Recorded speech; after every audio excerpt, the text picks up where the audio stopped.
Am I wise to be looking at the back of packets? I look at the back of everything I eat. Yes. And I'm building, I guess, a mental model of the different levels of carbohydrates and sugar content and fiber and all these other things and proteins, etc. But I always seem to zoom in on the sugar, the added sugar. Ah, right. There is an error there. Okay. So that's brilliant. And the fact you're interested and trying is great because you'll learn so much more.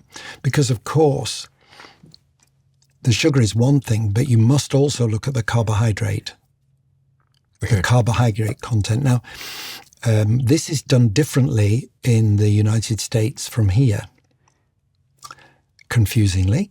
Here, we talk about carbohydrate separately from fiber, so that in the UK, when it says carbohydrate, that turns into sugar.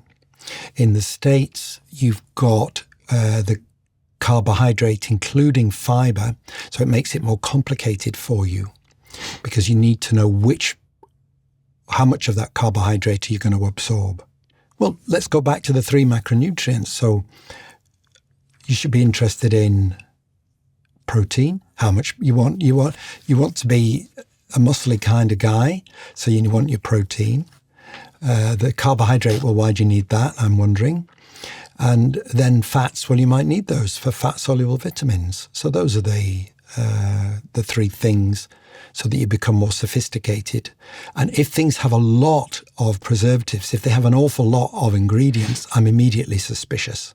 I think one of the things that I've come to learn through interviewing people like yourself is that it's not just the direct consequence of having a big glucose spike or having high blood sugar. It's also the fact that when I eat things like Mars bars or the white rice here, I then get more hungry later. Exactly. Which means I eat even more sugar that same day and the next day and the next day. And of course, that's what my patients, right back in 2013, it was the absence of hunger they found fascinating. Mm-hmm. And I did, because I'd been hungry all my life, because all my life I'd been carb heavy. And I didn't realize that the more carbs you eat, the hungrier you become. I don't know, have you ever tried fasting? I bet you have. Oh my gosh, yeah. Right. I fast most days, to be honest. I haven't eaten today. And what time are we on? We're at, I don't know, 1 p.m. And during the Dragon's Den filming, I don't eat often until the evening. So great. So isn't that interesting? So I used to have a model which was that if I didn't eat, I was hungry, right? Mm-hmm. So if I didn't eat for even twice as long, I'd be twice as hungry. Yeah. And it would rise exponentially until I went mad. Yeah.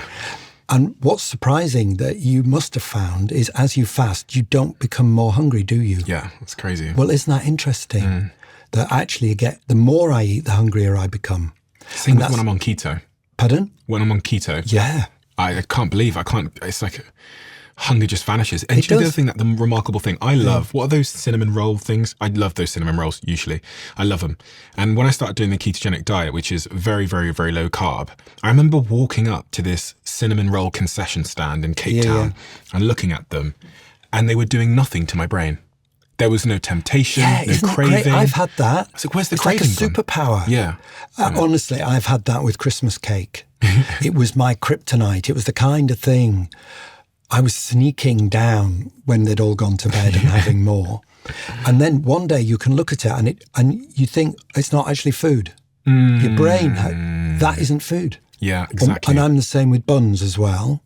And all sorts of things that a lifetime of, and they're no longer food. And it feels like a superpower because I'm such a man. In fact, I throw this down as a challenge to men. Are you man enough to resist whatever it is?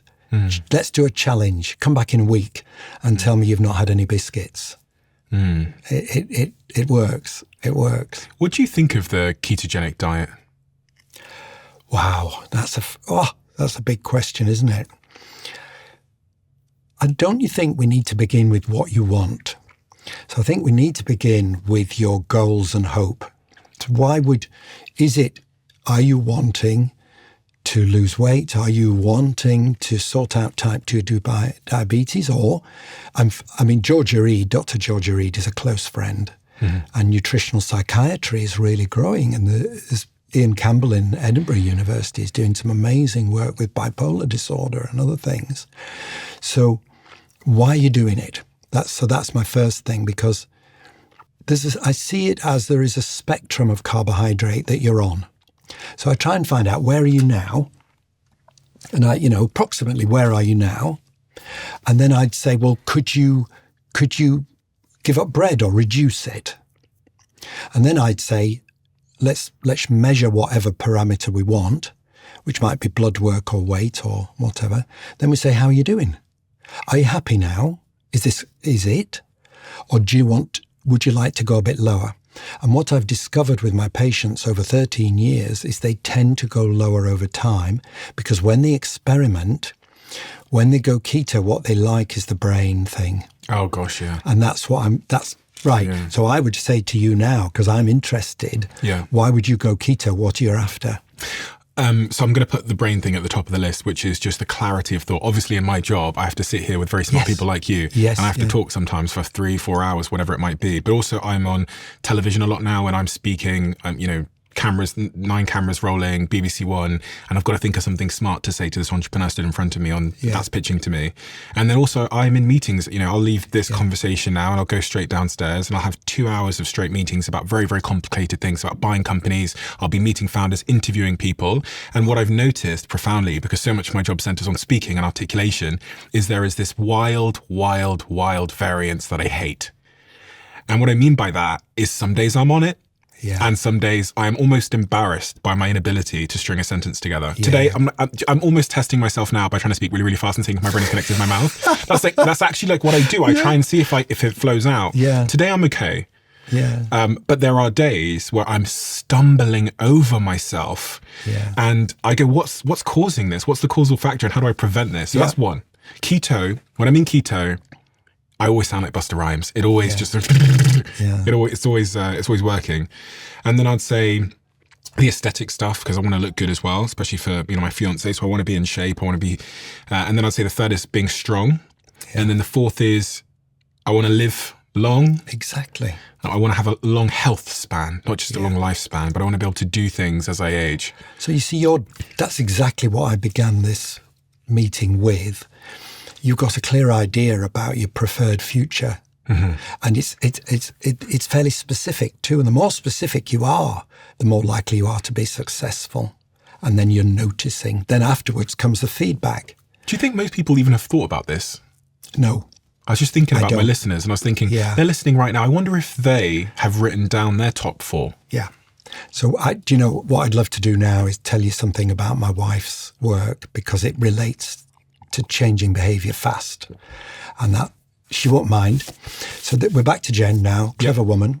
She spent 2 years thinking about CBT and what this is a type of therapy, and what were the necessary parts of it and what was junk. And she reduced CBT down to something I'll teach you right now. All right? So off we go. Off we go. So the first thing is to think about your health goals. So to think about what in a year's time, if what you do is great, how does that look specifically? So I'll give you an example. You might think you'd like to lose weight, but that isn't specific enough. I want to know, what difference would that make to you? So we'll do it now. So if you said you wanted to be in shape, I don't know, what do you mean by that? Do you want to lose weight? Tell me more. I want to be able to,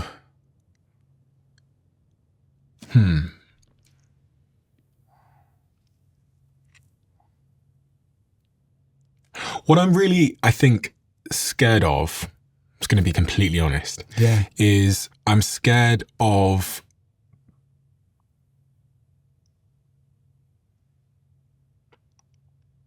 having the same health profile as my dad.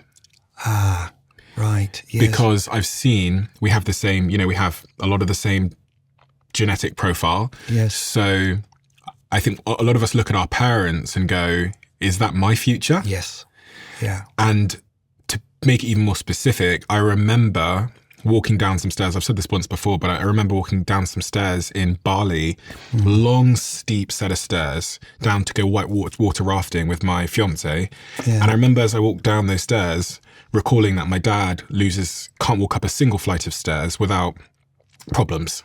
And I remember thinking, my dad wouldn't have been able to come whitewater rafting because we've got to walk back up these stairs. Yeah. And so my dad would have lost out on one of the great joys of life, which is doing enjoyable things with friends and people you love, because his health is now, in that regard, is gone. So I've always thought of that. And then generally, like I remember when I was younger, my dad used to play like football with us and all these things, and he's unable to do that now.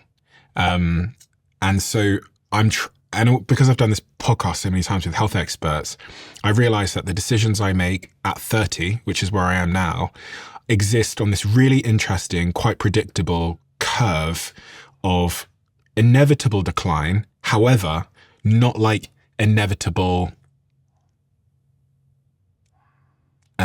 loss of lifestyle. What I mean by that is I just have this picture in my head of all these graphs I've seen where like your peak is around maybe 2030 and then you're going down, which we all accept. But how far you go down is determined by decisions you make right now. Absolutely. The decisions I make now will end me at 70, 80 years old in either the inability to walk or the ability to run. Yeah. And it's all about what I do now. It is. So let's just refine that. So I've got your goal now. So let's park your goal. Now, the next thing we've got is, in the past, what have you done that's worked towards those goals? So you probably tell me some stuff you've done that's worked. Things like going to the gym? Yeah, anything. Okay. Anything quickly that you did that worked, is a first, helped that you did and you remember that worked. So tell me anything. So I said to myself one year that I was going to go to the gym every single day. Terrible idea. Because I got 5 months in and then I missed a day, then it was over. Right. I said to myself another year, I think this was 2017, that I'm going to get a 6-pack for summer. Terrible idea. Because when summer came, or I got the 6-pack. But my question was what did work in the past, not what didn't work. So what has worked for you in the past? So those two incidents helped me change my idea. And the idea that I came up with was I set not a achievable thing as a goal, but consistency as the goal. Great. And consistency became, for the last 4 years, this idea that the goal, my fitness goal is consistency, means that every day I wake up, I get a shot at it. And if I fuck up today, then I've got another shot tomorrow. Right. Leave it there. That's good. So we did the goal and then we did the next thing. The next thing is resources. Mm-hmm. So it's what do you bring to the consultation that you've done in the past? Intelligence, resources, friends that will help. Yeah. You come already with expertise in yourself. So I'm not the expert to tell you what to do. You've already got some stuff. Yeah. Then we go to the next thing. So if we had your goal at the beginning, which was the fitness and the so and so, today, what might be a small step towards your goal, a realistic small step towards the goals we've already established?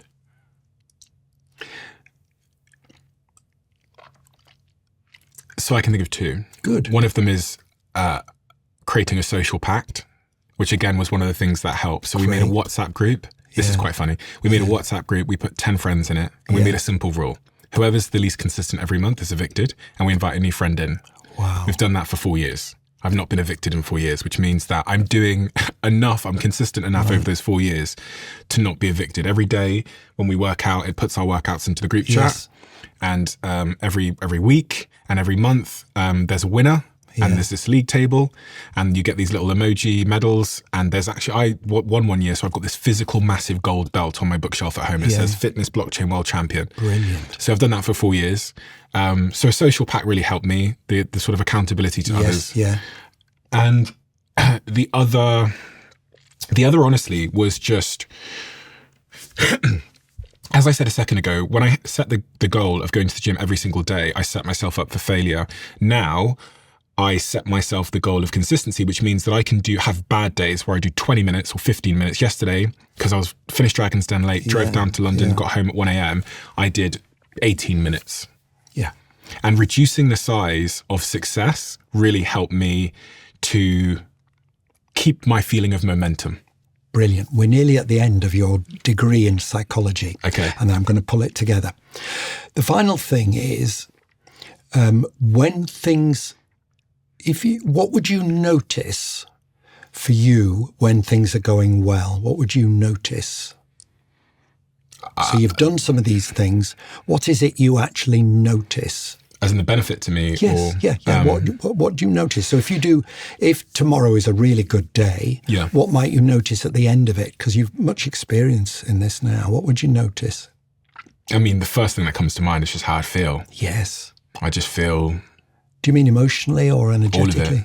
Great. All of it. Emotionally, I feel good about myself. Yeah. Energetically, I feel more energetic. And there is this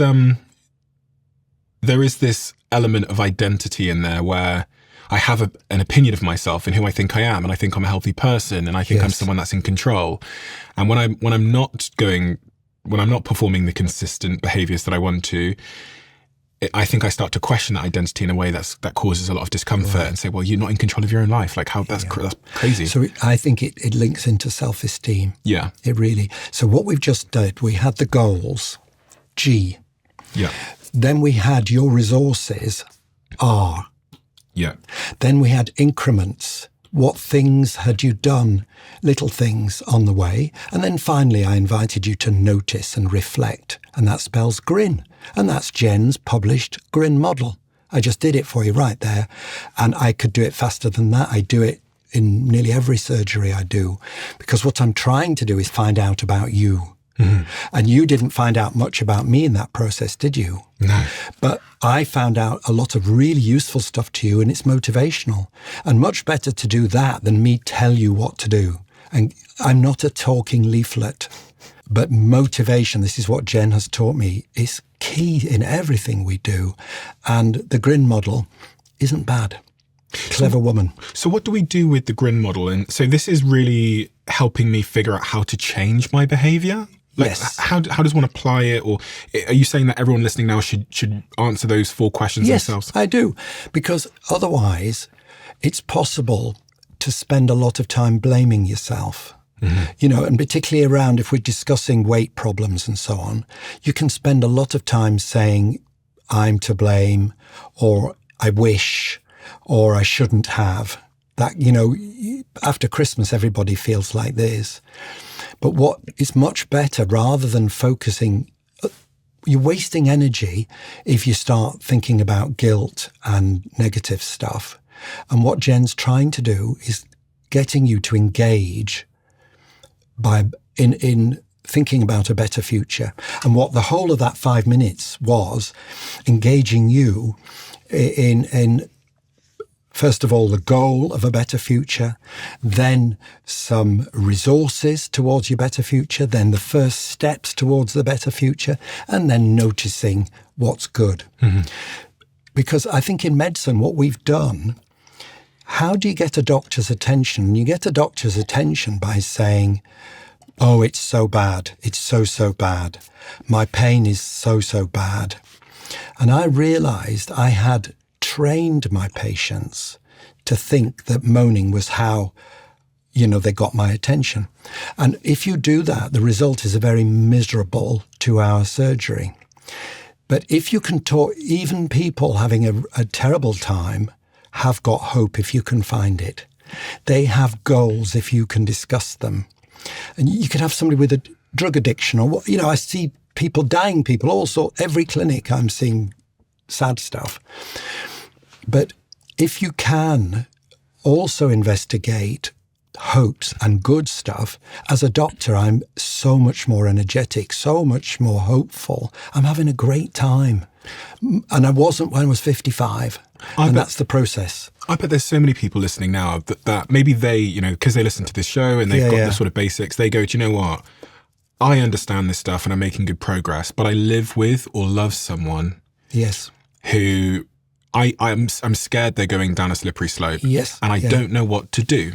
Do I intervene? Do I hide their sweets? Do I blame? What do I do? That is so hard, isn't it? That's so hard. I think you can. Weren't you in that position to some degree? Yes. So my first wife, I had a very severe addiction problem. So I lived with that for 12 years, and she's unfortunately died now. So I lived with very, very serious addiction for 12 years. And what you're doing then is you're living with uncertainty, serious uncertainty. You cannot say what you'll come home to. You have no idea. No idea. It brings chaos into your life. It's very, very hard. If you love the Diary of a CEO brand and you watch this channel, please do me a huge favor. Become part of the 15% of the viewers on this channel that have hit the subscribe button. It helps us tremendously, and the bigger the channel gets, the bigger the guests.